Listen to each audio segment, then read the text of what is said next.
Today we're going to look at a home designed by Frank Lloyd Wright.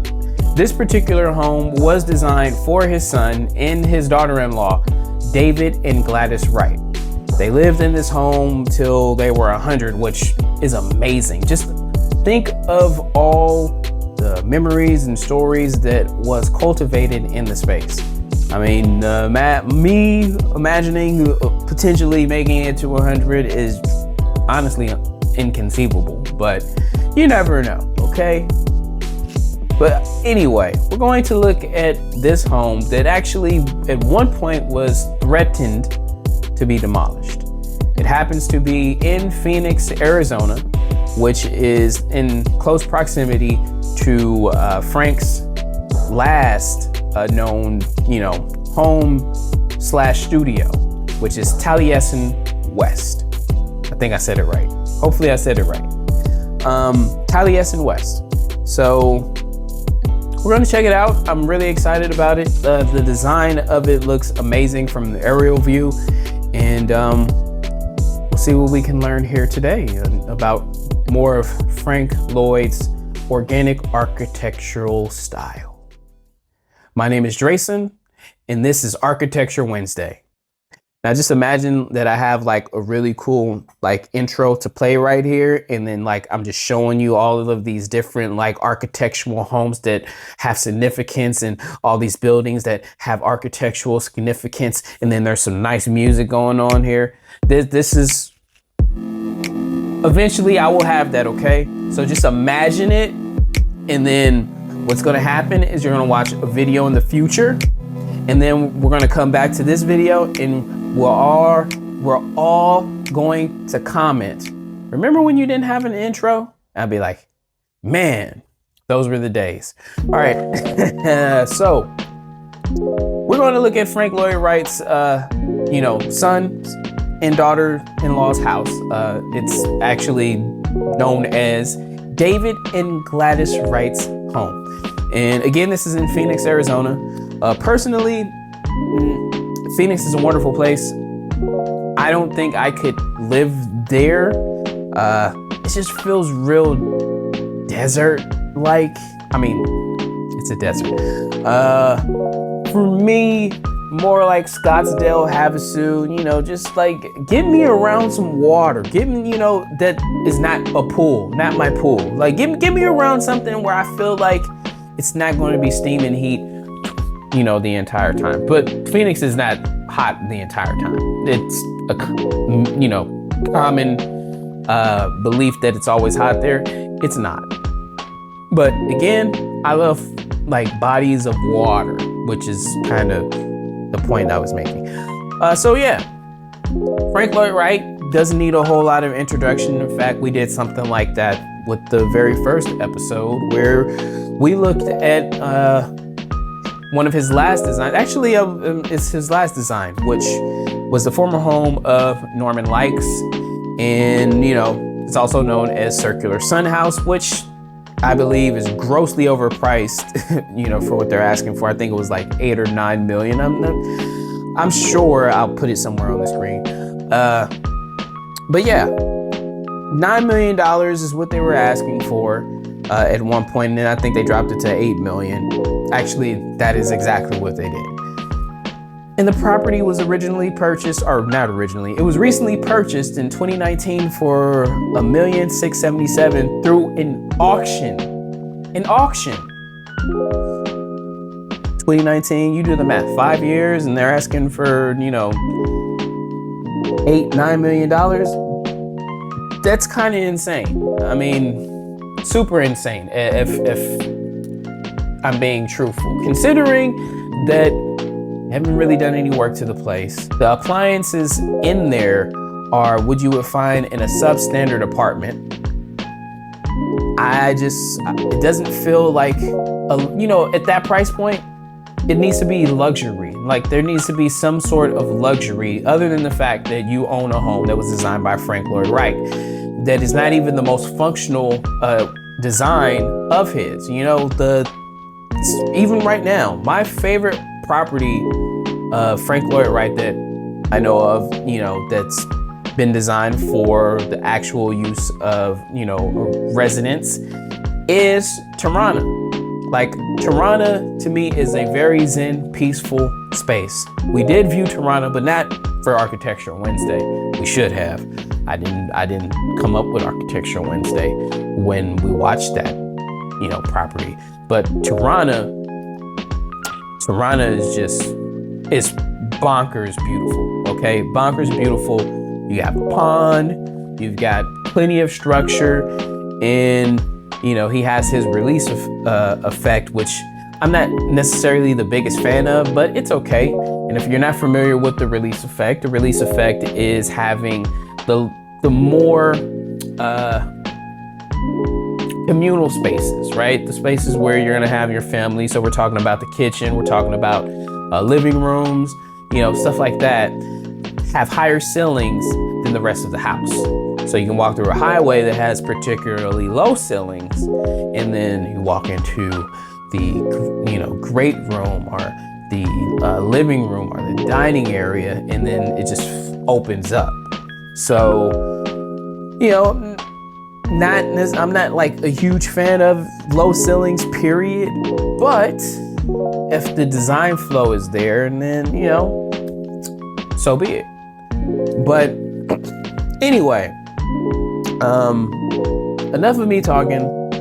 Let's go ahead and take a look at David and Gladys's home. Don't mind me, I'm gonna have a little snack here. Cheers.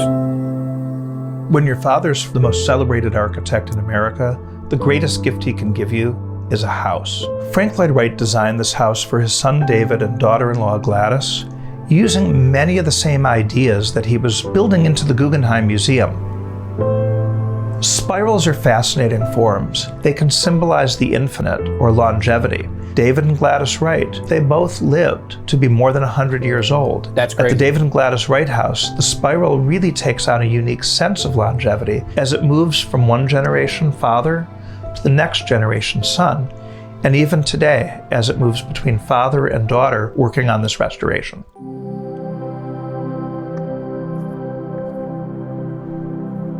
Located in the Arcadia neighborhood of Phoenix, Arizona. This neighborhood was once filled with orange groves. You guys see that? There's no one in sight. There's, what do you say, a bunch of oranges? It was just David, Gladys in the orange field. And now look at this. I clicked too far. Yeah, houses stacked on top of them. Like, that's insane. Filled with orange groves. Today, it's a residential neighborhood. Like, that's one thing in particular that I love about history captured through photography, is that you can go back and actually compare two places that are the same exact place, but they are not the same. It's just crazy to me how things could be, you know, in 1920, where there's nothing there, and you flip to 2020, and there's so much going on. It's a special place. It's unlike anything else that Frank Lloyd Wright did in the course of his career, and we're so excited to show it to you. The entry to this house really begins here, at the bottom of a spiral ramp. Wright began exploring spiral forms along with all of the other elementary geometries that were part of his body of work in the 1920s.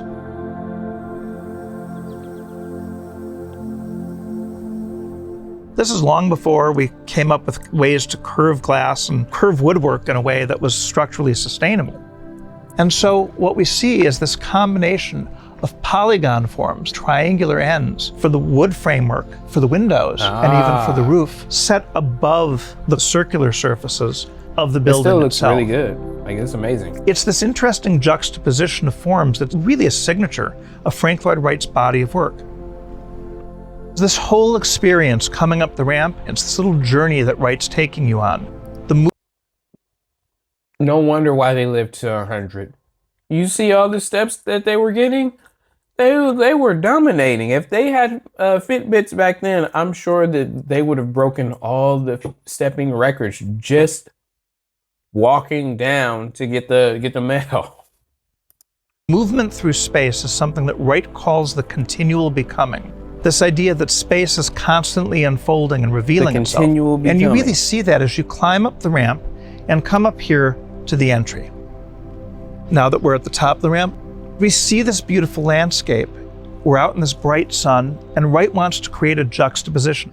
So he's going to take us in under a low ceiling and sort of a shaded, darkened space. That is an interesting angle for the front door. Wow. Wright has this technique that he calls compression and release. There's that release I was talking about, that release effect. And then opening up into a lighter, brighter, more expansive space. This is very similar to taking a walk through nature, where you might be walking on a forest path. Nature is embracing you. And then suddenly you're in a clearing. I like those chairs. Where you're open to the sky, there's bright light all around you. It is an emotional journey that we take.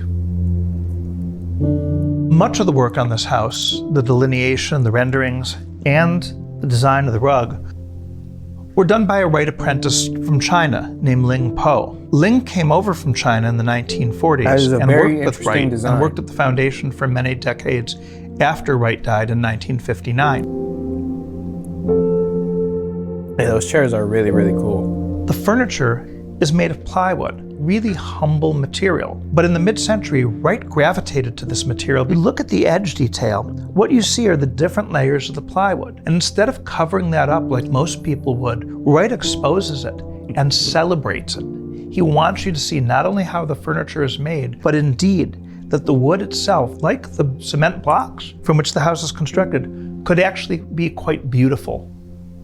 Even these tables themselves have this unusual feature. Little hole down the center for this beautiful circular globe. So again, the circle, the sphere, the sense of festivity is always part of every element of design of this house. So this fireplace, beautiful cylinder, tapering in. In fact, this is the continuity from one of the piers below, tapering upward from the ground all the way up, past the roof and into the chimney. But a beautiful circular fireplace, a beautiful fireplace grate that again reflects the circles, patterns of this house. There's another important sense of intergenerational continuity that's reflected in this house. Your earwax? Frank Lloyd Wright designs this house for his son David and David's family. Today, the current owners are Bing Hu has brought his daughter, a newly minted architect, into the restoration of this house. I'm really glad they saved this house. I come to the U.S. for the first time to study architecture. And then a year later, I went back to China, get my wife.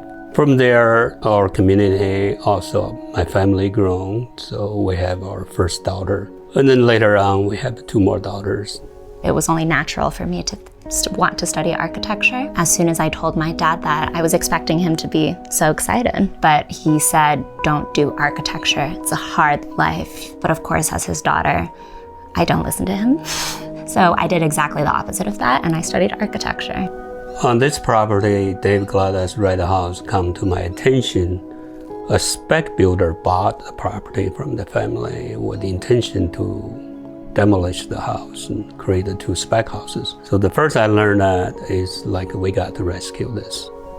My dad called me and asked me if I would consider leaving my job to come work with him to restore the David and Gladys Wright house. Interesting. It means a lot for my parents to come as Chinese immigrants and sort of be here preserving the legacy of American architecture as well. Love that exposed wood. This ceiling is constructed of Philippine mahogany. Philippine mahogany. It's a wood species that you can't get today. Unfortunately, because the roof leaked into this room for many years, this mahogany ceiling became stained. And because you can't get this wood anymore, cleaning and removing that staining is a meticulous craft. If any board gets destroyed, you actually have to replace the whole ceiling, and indeed all the wood in the house, because it's all one species. So one of the things that I love about this restoration is the very careful attention to detail. Because the house hasn't been properly maintained, especially the most beautiful wood you can see. If you see before, it was night and day difference. When we started to dig to uncover it, there were like 3 or 4 layers of spray foam insulation up there. Anytime there was a big storm, I think the owners were just like, go spray up another layer and hopefully it'll do it this time.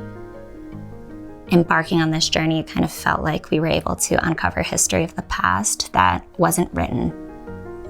They really let this house Beyond go the look to of the ceiling, it also has a really interesting function. Wright loved to connect interiors and exteriors. We have a piano here in the room. Wright loved the piano. Everybody in his family was musical. Music was something that they gravitated to. Well, how do you get your musical performances outdoors? You create a ceiling that will reflect the sound out through these doors and down into the courtyard, where you might be gathering for a party or just relaxing on a Sunday afternoon. Wright had learned about acoustics in his first apprenticeship in Chicago with Dankmar Adler, one of the great acousticians in American architectural history. And he brought that into his practice and used it everywhere, but seldom with such dramatic effect as you see in this house. We've already experienced compression and release in the entryway into the living room, and now we're going to go through another somewhat compressed space, which is this hallway that takes us from the central living space to the primary bedroom of the house.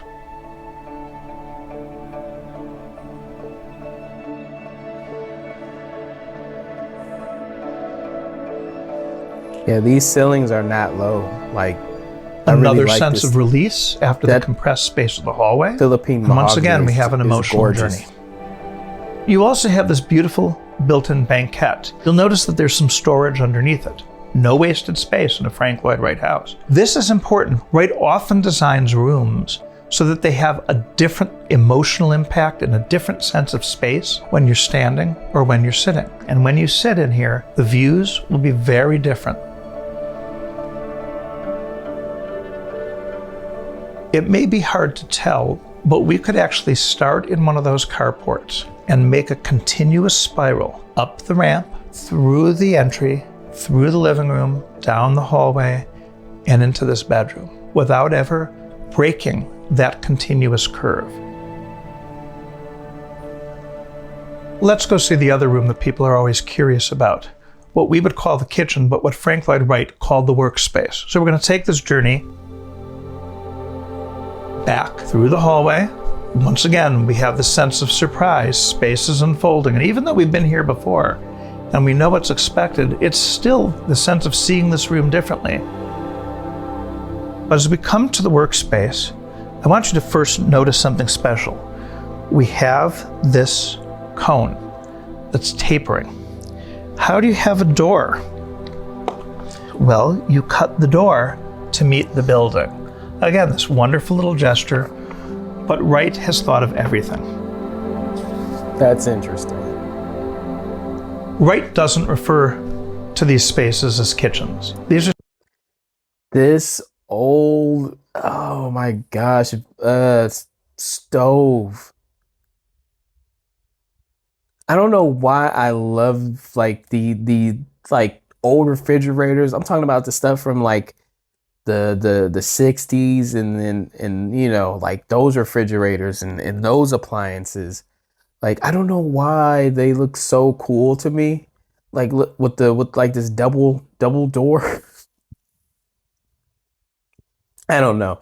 Personally, like, definitely not even without question, okay? Not even a question. I would love to have like my parlor room, you know, or whatever you want to call it, man cave, or I call it a parlor room. Have like an old refrigerator, you know, some like vintage appliances. Like my whole parlor room is gonna be vintage themed. You know, old Corvette stuff, like just One day we'll get there, and you guys will see what I'm talking about. But this just like makes me happy inside. These are spaces where you do your work to prepare for your guests. It's not like kitchens of today that become social spaces, but truly a space that's just designed for the work, and in this case also a little table for the family. And a little trapezoidal trash can that fits perfectly into that space. It's one of those features that just delights people when they visit the house. It's You nice. also see this angled line, this ramp that takes us to the roof. He is actually revealing the structure of the building in this space, that there's this continuity that's provided. Up here on the rooftop terrace, we can really see Wright's intention, how he connects the building with the landscape. Out to our southeast, we see the Papago Buttes. And behind me in the other direction, the head of the camel, of Camelback Mountain. By firmly centering this building between these two landmarks that nature provided, Wright gives us the sense of being part of this world, and not So merely much stuff on it, going on. but at one with it. And it just stands alone. You'll notice that we're actually walking under the house because the house is elevated. This courtyard is an outdoor room, but it wasn't just a room to gather in, maybe have a picnic in. It also originally had a pool. Also because the pool itself, being constructed out of concrete block, slowly over time begins to disintegrate, something that Wright didn't anticipate when he built the house. So today, we just have the memory of the pool reflected here. When you stand in the middle of this courtyard on this central paver, you can hear sound reverberating from all around you. It's a space that will capture what we hear from inside the house to give you the sense that you're not outdoors, but really you're just in another room of the house.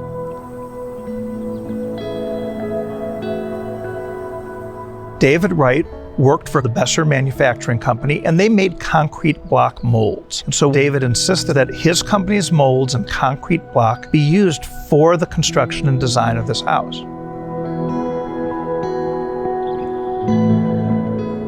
And for Wright, concrete block wasn't simply an industrial material. He saw it as elevated, and this particular block, I think he really enjoyed. And so you'll see that at the end of wherever there was a concrete slab, he included this decorative block with a circular motif and then this piece coming out of it.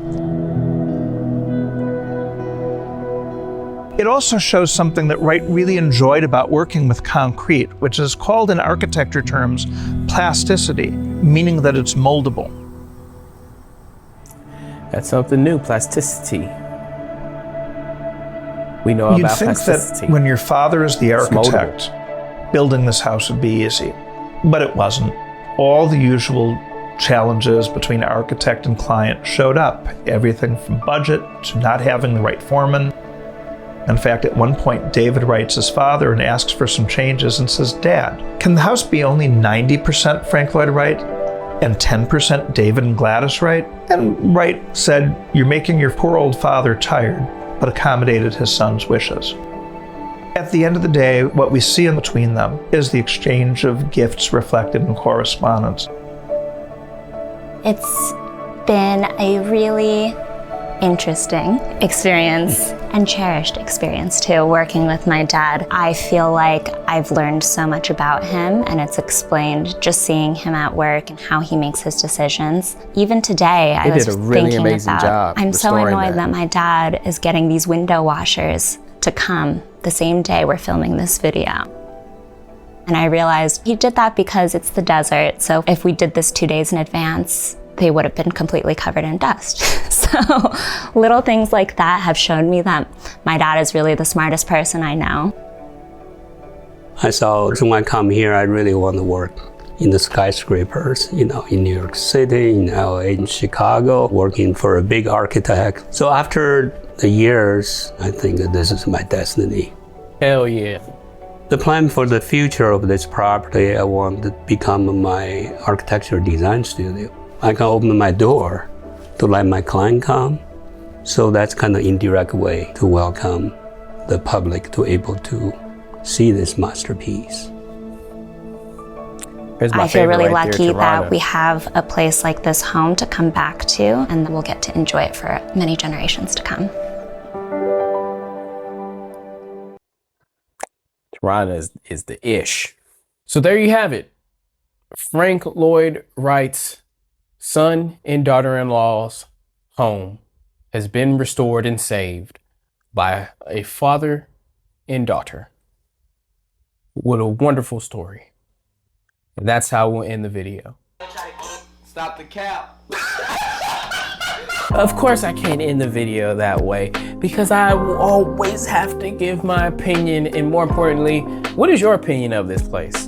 Mine personally, I loved, like I said, that Filipino mahogany. That was just beautiful. It's really sad to know that you can't get that type of wood anymore. Like, that sucked because I was like, man, that is so beautiful. I would love to incorporate that inside of an office, and then you can't. So super unfortunate, but I love that element of the home's design. But I gotta be honest here. As nice as the house is, okay? As nice as the house is, in terms of today's practicality, it's not super practical. The fact that the home is not of large size is one of the reasons why that design does work, right? To basically walk in a circle. So you walk in your front door, right?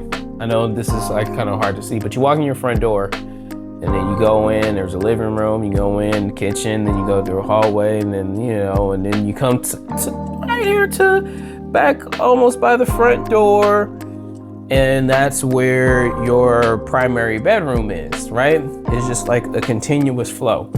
And then when you leave and you kind of just like reverse. So you go in a circle and you go into reverse. It does work because the house is not completely oversized. Like the last house that we looked at that was that huge, massive, modern, that was inspired by Frank Lloyd Wright, and it had a Frank Gehry roof, that they put there like it was a set of rims and, or a pair of earrings. Like, yeah, we're gonna use this to complement the house. We're gonna kit out our house with the Frank Gehry roof. That house in particular, the design was terrible. The design was almost stick figure like, where you have one line here like this, and like, all you had to do is put a circle up top, like, and then you got a stick figure man, right? The design of that house was terrible because it didn't flow. This house, even though I wouldn't necessarily say it flows like how Tirranna feels or Tirranna flows, it does flow. It does flow where you walk in and you're basically in a straight line, but instead of it being like this, like just your standard box or something like that, you walk in a circle. So I thought it was cool. Honestly, the house is very modest. It's like just a normal modest house with an iconic design. Like, the house was iconic. I know you guys thought I was going to say something negative. There really was nothing negative to say about this place. I loved the exposed Filipino mahogany. Again, he had the compression release effect, but there were no low ceilings in the hallway. Like, the only really low ceiling was at the front door. So I thought that was amazing. I like that the house is raised. Not a huge fan of the ramp, but I understand that it was part of the design.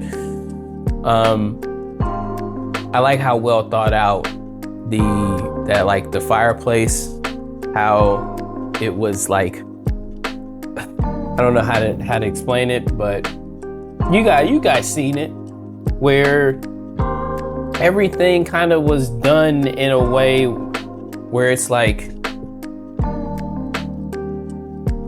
everything was done with purpose.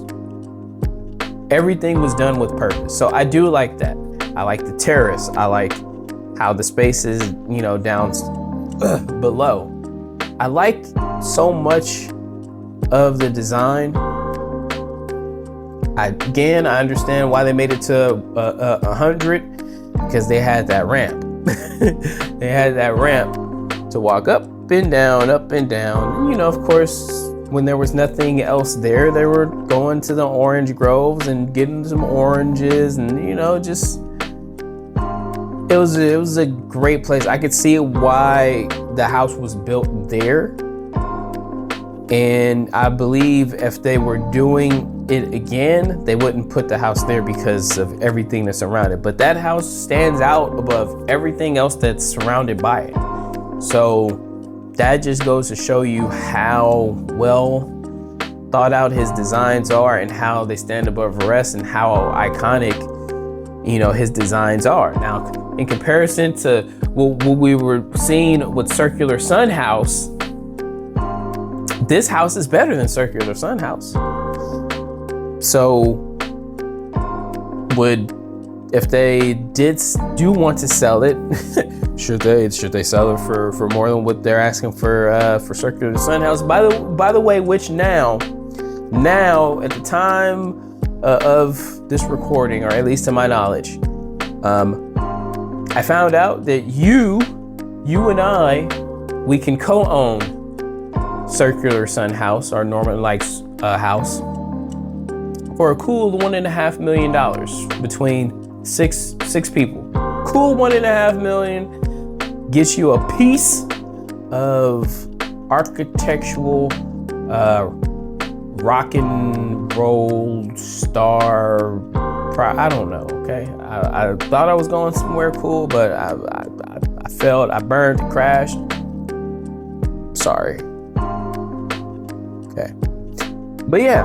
For $1.5 million, we can all purchase a piece of Norman Likes house, Frank Lloyd Wright's last design. Personally, I wouldn't touch that with a 10-foot pole. It is a terrible, terrible investment.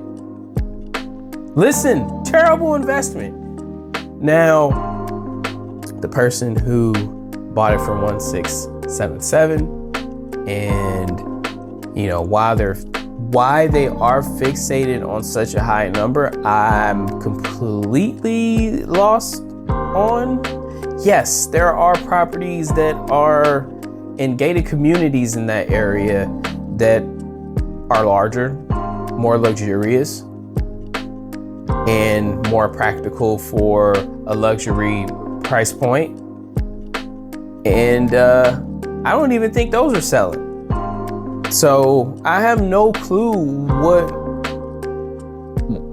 or reason. There's no rhyme or reason in my head that makes any sense. Like, take $3-4 million from someone who really appreciates that house, because it has to be someone that appreciates that house, because that house is just not very practical. I know I said, like, for me, having an office above the kitchen is cute, because when your wife bakes you some cookies and you can smell the cookies while you're working and closing deals, and you can go down there and say, hey honey, how can I help you? How can I be of service while I enjoy this delicious cookie? So yeah, I like the design of David and Gladys's house. It's just unconventional. There, I said it. It's unconventional, okay? It's unconventional. It has its own unique flow. I'm glad the house is that oversized. And because if it was, I think it would be terrible. And if that house was large, if we're talking about like 5,000-6,000 square feet, and you have that design, I think that's a horrible horrible design for that size of a house.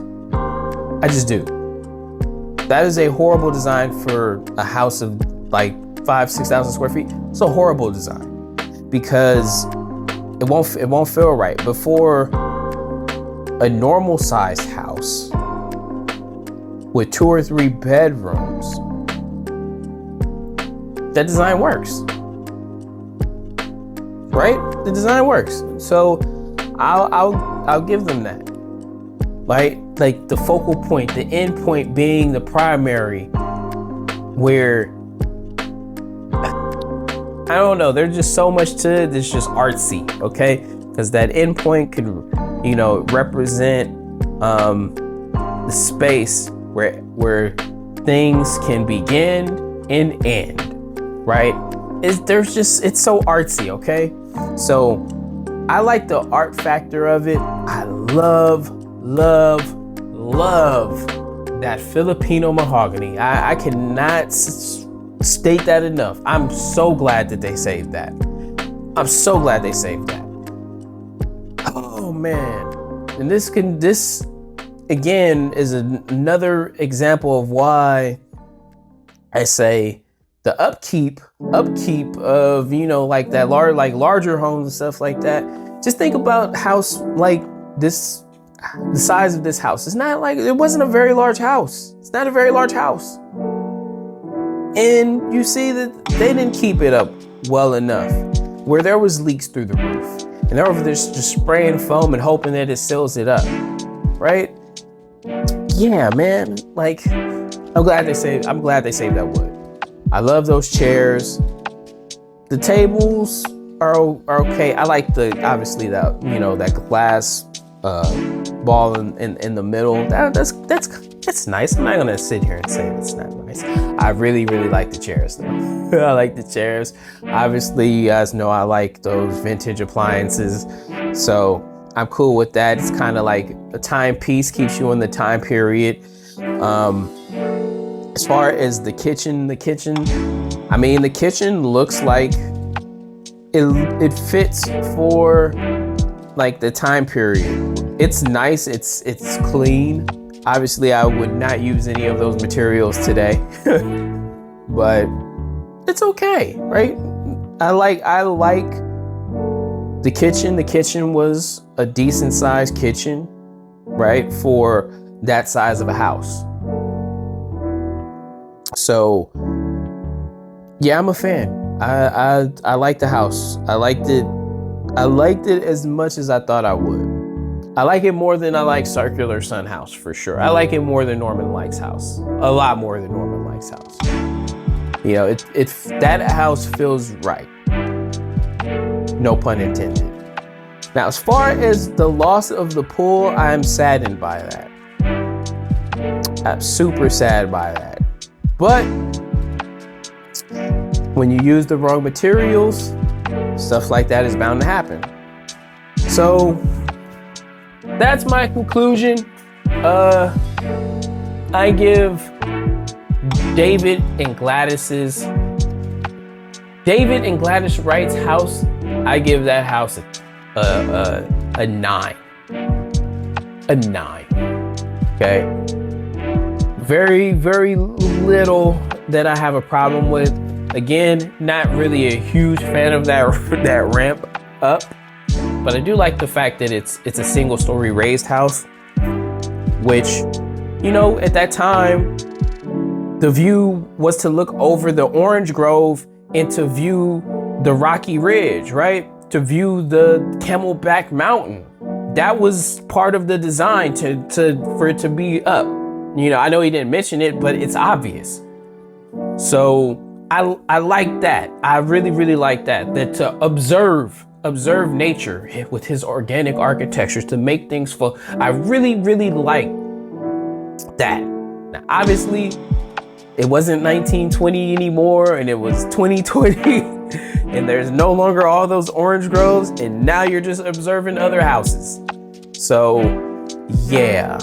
But keeping the continuity of the design, I know I'm just going on, but keeping the continuity of the design throughout the house with the elements and, you know, the circular, the shapings, marvelous. The fact that it wasn't any way to make the stuff curved, but he still gave the structural value to keep everything together while still cultivating a property in a circular form.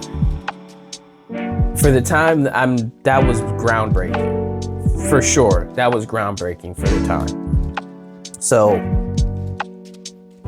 I'm a fan. I would love to see that house in person. Glad they restored it. Man, I can't get enough of that Filipino mahogany. That is it's just gorgeous. So, shout out to the Who family. Yeah. Hope you guys enjoyed the episode. I know I did. Sorry if I talked too long. Not really. And I love you guys. I truly do. I'll see you on the next one. Peace.